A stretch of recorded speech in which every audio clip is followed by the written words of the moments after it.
Emosyonal na ibinahagi ni Heart Evangelista sa latest episode ng Heart World ang naging experience sa kanyang first miscarriage. It was very traumatizing for me. After that, I didn't want to have a baby for a long time.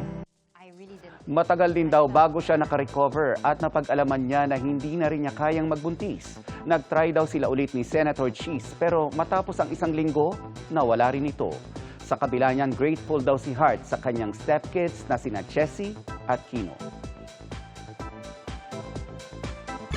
Mga kapuso, 17 days bago magpasko, aba, may panregalo na ba kayo, Ivan?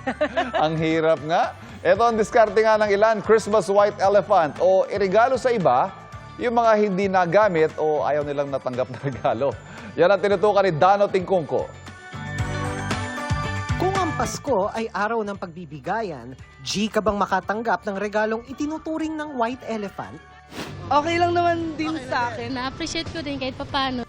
White elephant ang tawag sa mga regalong tila wala ng pakinabang sa may-ari o kahit sa pagbibigyan at karaniway mahal o mahirap i-maintain. Batay ito sa literal na white elephant o puting elepante na karaniway alagain pero wala namang pakinabang sa may-ari. So ano, G ka ba? I can take that. Ikikip ko na lang siya. Eh kung baligtarin natin, nag-recycle ka na ba ng regalo? Nagawa ko to sa inaanak ko. May nagregalo sa akin one time. Ano siya, parang pang baby boy. When I was 13 years old, akala nila baby pa rin ako. Binigay ko sa first inaanak ko.